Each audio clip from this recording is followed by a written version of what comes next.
Imagine spending years trying to fix a relationship, apologizing for things you didn't do, walking on eggshells, hoping that one day your family will finally love you the way you've always needed. Then one day, you stop calling, you stop visiting, you stop explaining. To everyone else, it looks sudden. People say, how could someone abandon their own family? Blood is thicker than water. You'll regret it someday. But psychology tells a very different story. Going no contact is rarely about revenge. It is rarely about anger. And it's almost never an impulsive decision. More often, it's the final chapter of a story that began years, even decades, earlier. Today we'll explore the psychology behind family estrangement, why people walk away, why guilt keeps them trapped, why toxic family systems resist change, and why silence is sometimes the healthiest response a person can make. Let's begin. When parents say, "My child stopped talking to me for no reason," that story often leaves out years of context. Psychologists call this cumulative trauma. Unlike one catastrophic event, cumulative trauma develops through thousands of painful interactions. Being ignored, being criticized, being compared, being blamed, being emotionally abandoned. One incident may seem insignificant, but imagine filling a bucket. Every insult is one drop, every broken promise is another, every humiliation, every dismissal, every betrayal. Eventually, the bucket overflows. To outsiders, the final argument looks like the reason, but psychologically, it was only the last drop. Estrangement usually happens after years of trying to repair the relationship. Many people spend decades asking for respect before they finally leave. The cutoff isn't the beginning of the conflict, it's often the end of it. Most people imagine abuse as physical violence, but emotional neglect can be just as damaging. It's growing up where your feelings don't matter, where sadness is called weakness, where fear is mocked, where love depends on performance. Children naturally believe their parents understand reality, so when parents constantly dismiss emotions, children begin dismissing themselves. This creates adults who struggle to identify their own needs, who apologize for existing, who feel guilty for saying no. Psychologists describe this as insecure attachment. Instead of feeling safe in relationships, the child learns that love is unpredictable. Sometimes affection appears, sometimes rejection appears. The brain becomes hypervigilant, always scanning for danger, even in adulthood. Eventually, distance feels safer than connection, not because they stopped loving their family, but because their nervous system never felt safe around them. Not every difficult parent is narcissistic, but in narcissistic family systems, the family revolves around one person's emotional needs. The parent must always be right. Criticism is treated as betrayal. Boundaries are seen as disrespect.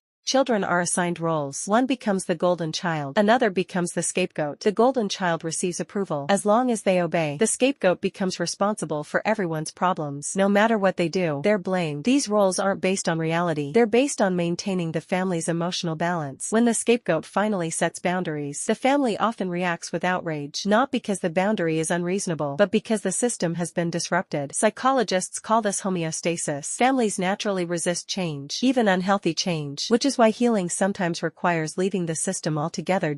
If the relationship is toxic, why don't people simply leave? Because guilt is powerful. Many children are taught that loyalty means obedience, that respecting parents means accepting anything, that saying no makes you selfish. Over time, these beliefs become internalized. Even after becoming adults, they still feel responsible for their parents' emotions. This is known as parentification. The child becomes the emotional caregiver. They comfort the parent, solve family conflicts, suppress their own pain. Eventually, the child grows into an adult who believes, if my parent is unhappy, it's my fault. Leaving then feels like abandoning someone, even when staying is destroying them. That guilt can last for years, sometimes even after going no contact. One of the strongest forces keeping people in toxic families is hope. Hope that this time things will change. Hope that this apology is genuine. Hope that love will finally become consistent. This creates what's known as a trauma bond. Periods of kindness are mixed with periods of cruelty. The unpredictable reward strengthens emotional attachment. It's the same psychological mechanism behind gambling addiction. You keep waiting for the next win, the next loving moment, the next sign that everything is different. But temporary kindness doesn't erase long-term patterns. Many people spend years chasing a version of their parent that only appears occasionally. Eventually, they realize they're grieving someone who never truly existed. That realization is heartbreaking, but it can also be freeing. No contact isn't about punishment. It's about protection. Boundaries exist to reduce harm. When every conversation ends in manipulation, when every visit triggers anxiety, when every attempt at honesty leads to blame, distance becomes an act of self-preservation. Many therapists encourage clients to try communication, set boundaries, seek family therapy when it's safe, but when those efforts repeatedly fail, creating distance may become the healthiest option. Healing often begins when the source of constant emotional injury is no longer present. That doesn't mean the pain disappears overnight. People still grieve, still question themselves, still miss the family they wished they had, but healing finally has room to begin.